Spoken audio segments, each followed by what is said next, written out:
Hi everyone, this is my November wrap-up. Before we get started, if you'll please just allow me to vent to you the stupid Samsung phone. I feel like a solid 25% of the time, it just fails on me for no fucking reason, and I am getting really irked. Like, they seem extremely unreliable when it comes to trying to film things. And it's really difficult to give you genuine content where I'm trying to communicate to you how my feelings on books. Next thing you know, things just never worked out, so I have to try and repeat it to you in a way that just becomes more and more robotic because I can't maintain a level of genuineness when I'm repeating it over and over again. Thanks for letting me vent.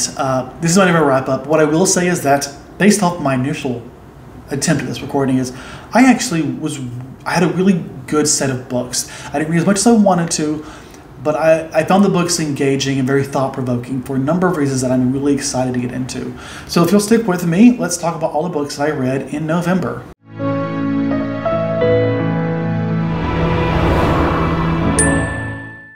Okay, so genuinely, I treat November as nonfiction November. That's been the case for the last, well, I guess the first 2 years of my program, my YouTube channel. This year I decided to change things up because I had other obligations that I wanted to contribute to. I'm not saying this very well. In short, I wanted to participate in the Skoden readathon, Indigenous-based readathon, reading books by Indigenous authors. But also, what the fuck? Also, I wanted to read some fiction books as well, for a couple of reasons. One being that to really slow read, and just a couple that I wanted to get to that I missed in the last few months. So with all that said, let's talk about exactly what I read. Let's start with the Skoden readathon and the 2 books I managed to read.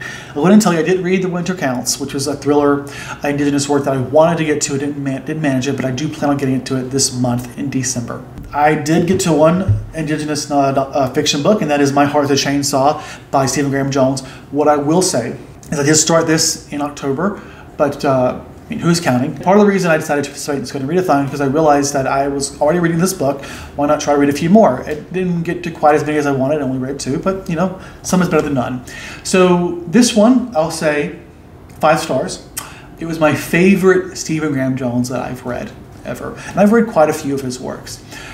I really like Stephen Graham Jones as a horror writer. And what I love most about him, I think, is that it is abundantly clear that he has a love for the genre and for horror films, and it's always just so distinctly clear in his writings. And to me, I love being able to share that with the author, that love for the genre, and I feel like that connection is always there in his works, both like in a more abstract way, but also in a textual way as well. That's why I keep coming back to his books, even when books don't quite resonate with me. Usually, I love what he's doing, but sometimes the approach, the style is too disconcerting for me to truly get entirely encompassed by the work. A good example of this, I think is actually similar to this book, is The Last Final Girl, where we have a book basically about a slasher. There's this guy who's a murderer, he got stopped. Well, now at the end of the movie, the end of the supposed film, and we're now talking about the potential of coming back, basically. They always come back.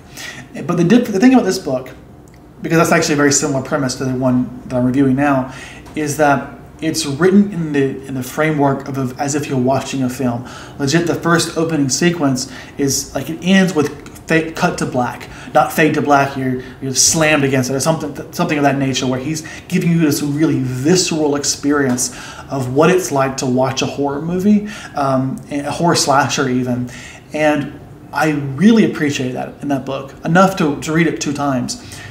But in the end of the day, when you write a book that's framed as if you're watching a movie, it's just that non-traditional take is hard. It's hard to follow, and I don't think it's a knock against the book. It's just an inherent obstacle that when it comes to something creative like that. That's what I love about Stephen Graham Jones. What I liked about this one was I felt like we got the same idea of a story. We basically have a teenager, a high schooler who's obsessed with a slasher, who's convinced something is about to happen. I don't remember exactly if it was something that happened before, or she's convinced something's about to happen, and just she's so obsessed and she can't let it go. There's this wondering where we're wondering is she just mentally ill because of her own issues outside of horror, and she's using horror sort of as a way to sort of communicate that, or is she right, and do we have to worry about a slasher coming about? This is a series. Whatever happens, I guess you know that it's being serialized in some way. I say that as I feel like it did inform my expectations going in about where the story would go. But I'll leave it at that as far as the direction of the story. But for me, what I loved about this book was that it had everything I loved about Stephen Graham Jones, but also there was something about it that was just different, that allowed me to get fully immersed in the story in a way that I really like and want from a horror book, from any book, to be honest. I absolutely adored it, highly recommend, and I'm really excited to be reading the sequel in next year. The next Indigenous work that I read was The Heartbeat of a Wounded Native America from 1890 to Present by David Truer. I give this book 4 stars. It is a great book that I highly recommend. But what I will say is that it was a difficult book.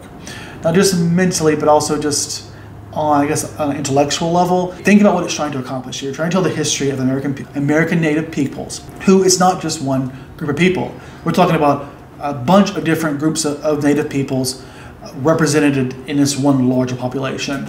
And while it's easy to tell, I think it's easier to tell the steps of what America has done to sort of oppress the people as a whole, thinking about how it affects each individual community is a different task. Because they're different communities, you have this task of trying to communicate so many different stories in the arc of one large story. And it is just inherently overwhelming amount of information, and can be hard to follow.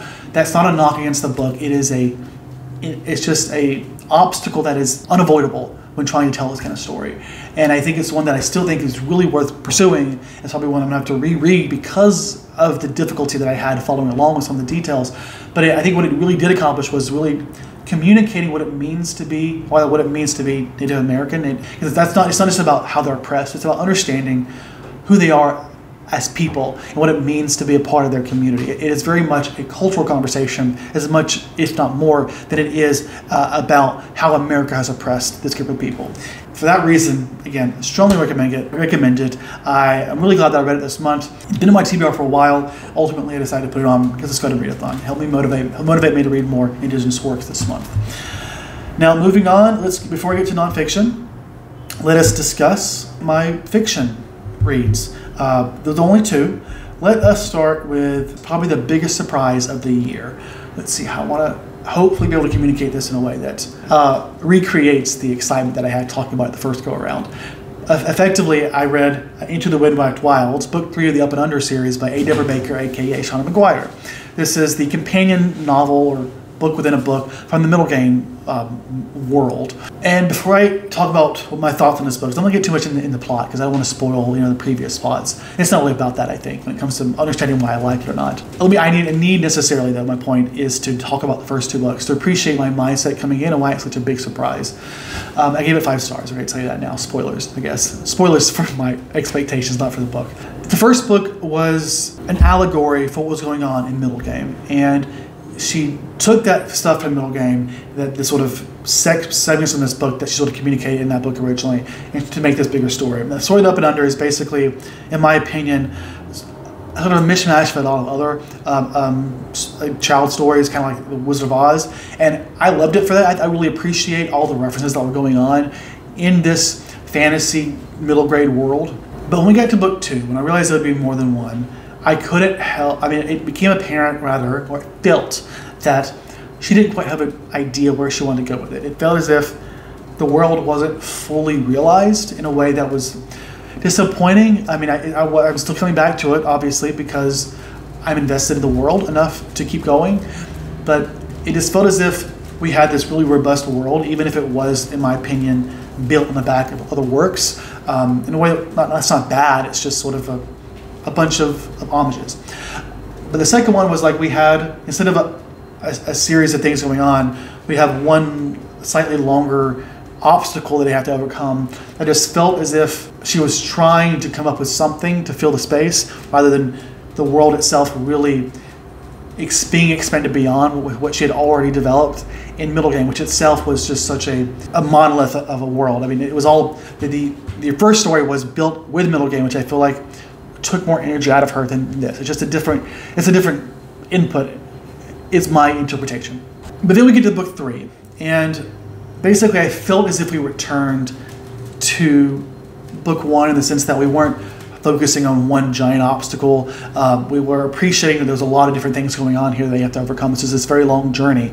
But more than that, I felt as if the story finally started to find its own footing. It felt as if this world was proving that it wasn't just a bunch of homages. It is a world that can stand on its own as a fantasy world.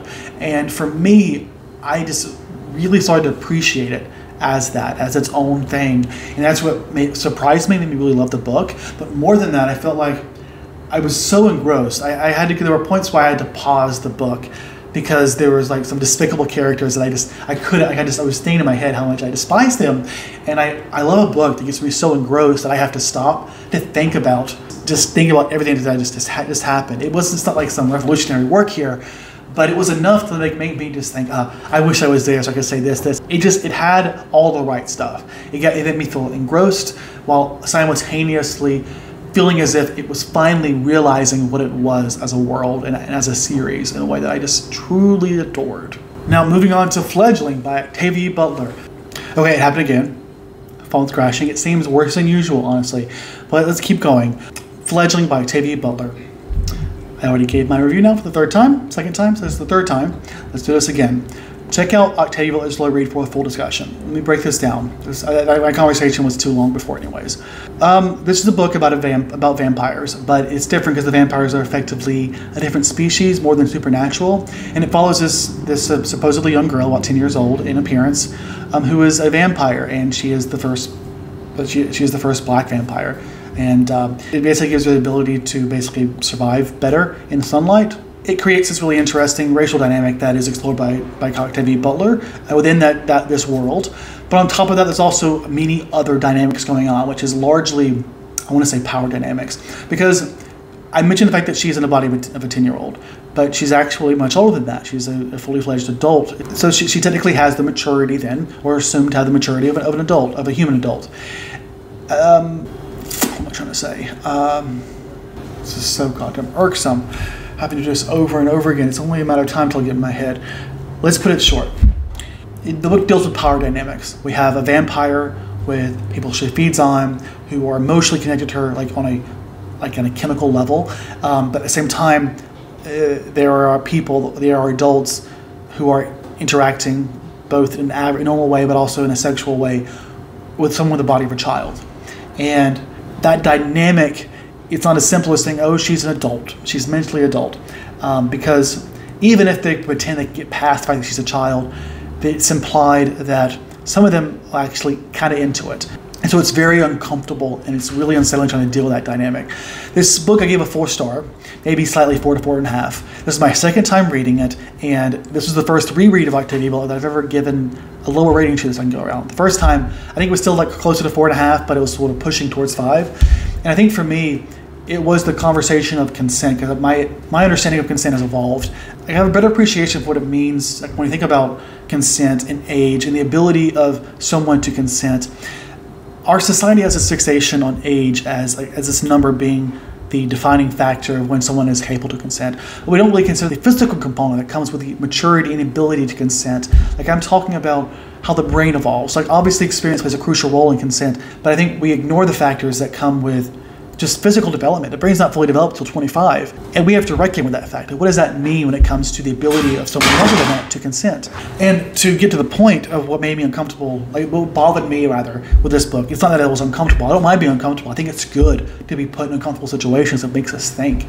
For me, what I had a problem with was I felt like, for the first time, Octavia Butler failed to dissect or even acknowledge a problem with society that she's usually really good at. And to me, it was this reinforcement, this idea that experience, age, is the only factor that comes with consent. It ignores the role of physical development. And to me, she may have the years of an adult, but she's still in the physical body, presumably with the physical brain of a child. And I cannot remove the two. And the assumption that this is the case, I feel kind of, I'm not going to get into it. But my point is that I was disappointed because I felt like there was an opportunity here to really dissect how society thinks about consent, and I felt like it could have been done better. I will direct you to the Octavia Butler slow read for a deeper conversation.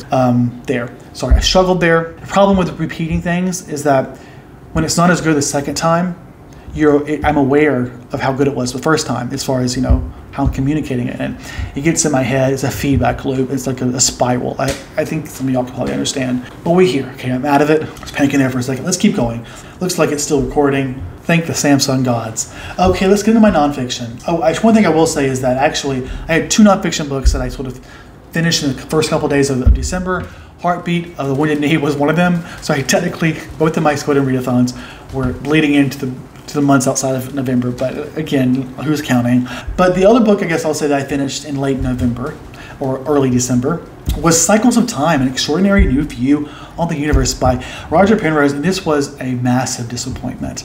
I didn't DNF it because I managed to get really far before I realized it wasn't sticking, but for me, I felt like it was extremely esoteric in a way that failed to get to brass tacks. It did not communicate the fundamental philosophy of what he was talking about. Like, I understand the desire of a physicist to want to get into the nitty-gritty of how they got to this point, but if you're going to communicate to the masses in a mainstream book like this, I think there's a fundamental requirement or need for you to talk about it on a philosophical level that is accessible to the average reader. And I think Roger Penrose was very removed from the average reader here. He says in early on he won't talk about equations, and yet I'm constantly hearing him referencing variables from equations. So it's that like esotericness. It's just I can't follow. It's just too much. And even then, with the esotericness, I think he fails to get his point across. Personally, for me at least, the level of confusion. I'm sure there are people who disagree with me. Obviously, it's like probably a fine line between how much you understand versus how you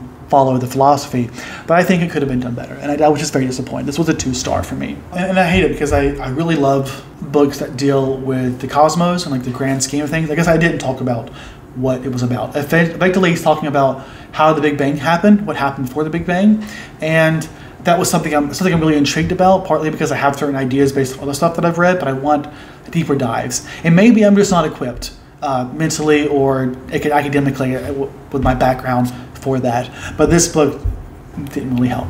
Okay, and honestly, I think I have 1 more left. No, 2 more. 3 more. Oh, look at that. Okay, let's start with We Are Not Broken by George M. Johnson. This was their second memoir, and I really like this. I gave it 4.5 to 5 stars.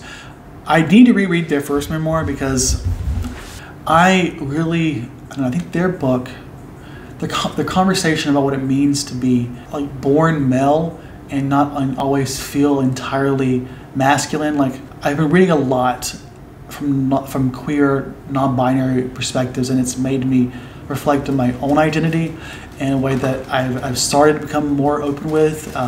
So in that sense, I feel like I really have a strong connection to George M. Johnson. I never was quite as feminine as they present themselves as, but I just felt a strong, sorry, this is kind of vulnerable, a strong connection is not the right word. I just shared appreciation for what they were experiencing in a way that I think kind of meshes with my own experiences in a way that I'm continually exploring. So I was really excited to return to this one. This is a story that explores their family, basically. We are not broken, and they're talking about their family. And while there may be dramas going on, at the end of it, they are a strong family with strong bonds. And part of this is talking about their relationship with their grandmother, who passed not long after their first memoir. And I don't know, I lost my own grandmother around the same time. And in another way, I guess I just would have felt like it was more of a mirror than a window, I guess is the best way to put it. And I just sort of emotionally resonated with me, and I appreciated that. I will say, to try and weigh myself away from the desire to cry, there was a lot of religion, and that's a fundamental part of their life, which is not something that resonates with me. It's not something it's not a direction I've gone with my life, despite being raised Christian myself. I feel similar to that as I did with We've Always Been Here by Samar Habib, who I think won Canada Reads back in 2020, and they are also queer, religious, but I think Muslim, and they've found a way to embrace their religion in a way that's compatible with their queerness. And I think George M. Johnson is a similar way. I am not, needless to say, but it still resonates, and I really appreciate it. Let's move on, because I don't know why it's making me emotional. You're nervous, man. I am, because you're watching. I don't like a live audience. Okay, it happened again. My phone overheated, put it in the freezer, so now it's nice and frozen. Okay, 2 last books, and then we're done. Okay, the first one I'll get into is Remember by Lisa Genova, the author of Still Alice, a book about a woman in her 50s going through early onset Alzheimer's. This is a book about memory and nature of memory. I actually made a review, a short of this, my first ever short, I guess, on YouTube, reviewing this book. Effectively, it's about memory, how it works. I think, without getting too deep into it, it effectively is about helping us understand how memory works, and appreciating and empathizing, I think, with people who may struggle sometimes. I think it's perfectly normal, as she communicates it, for people to forget things, tiny things. There are disciplines to how you can try to get around it, but at the end of the day, it's perfectly normal. Doesn't mean there's anything wrong with you if you forget something, even if it seems important. It's a good book. I thought it was actually really engaging and really well written. That's in contrast to Cycles of Time. I think this was a really well executed nonfiction science book, and I think it's one that I definitely recommend to anyone that finds it intriguing. Then lastly, the other science book, more controversial probably, and it's called Trick or Treat: The Undeniable Facts About Alternative Medicine. And honestly, I've read several skeptical books the last few years on my channel, and I've talked about some that I really liked. I think the reason this one shines above the rest, because I give it 5 stars, it treats these sciences, these alternative sciences, this bullshit pseudoscience, as possibly real. It says, okay, let's give it the benefit of the doubt and give it a true run at proving itself as being real. It does that using a scientific method, but before it does that, it takes an entire chapter that's dedicated to helping us understand why does a scientific method work and why is it the most reliable way at getting at the truth. And then once it's established that, or work to establish that to you, to convince the reader that the scientific method is a method worth relying on, as at least the best way to get to the truth, even if it's not entirely reliable, it's our best chance at getting closer to it. It then approaches some of the most mainstream sciences, or alternative medicines. That is to say, like, not aromatherapy, that is something discussed with small. Homeopathy, what's the thing with the needles? Chiropractic? No, that's acupuncture. Acupuncture, also chiropractic. Basically, a lot of these mainstream ideas that are largely accepted in different parts of the world. It breaks down what is the science about it. Does it actually stand up? And to what extent is it harmful? And then, given the amount of evidence and the harm that it inflicts, is it really something worth investing in? Then in the last chapter, it actually goes through a shit ton of lists of a bunch of different types of alternative medicines that are less mainstream. And without getting as deep into the other topics, it basically just breaks down, this is what the science says. You either should or shouldn't give as much credence to it. And there were a couple that are like possibly helpful for things, or have a limited harm. But let's be honest, most of them are synopsis or takeaway being, it's really not worth investing in, and at best it's taking your money, at worst it could hurt you. But if you're curious about this, I do recommend it. I picked this up because someone that I really like on BookTube started advertising something that I felt sort of fit in this category, and I just thought to myself, I kind of want to bring attention to the reasons why we should have some doubt about these alternative approaches, and how they're not just, they advertise themselves as new, but rarely are they actually new, and too often they're using the same tactics. It's the same tactics over and over to sell something, to convince you it works when the evidence said it just doesn't work, and sometimes it's even harmful. But with that said, I honestly thought it was a really good book, and maybe I should do a standalone review. I don't know. I didn't do a standalone review because it's not an arc. Remember by Lisa Genova, I should say, was an arc, hence me doing a standalone review for it.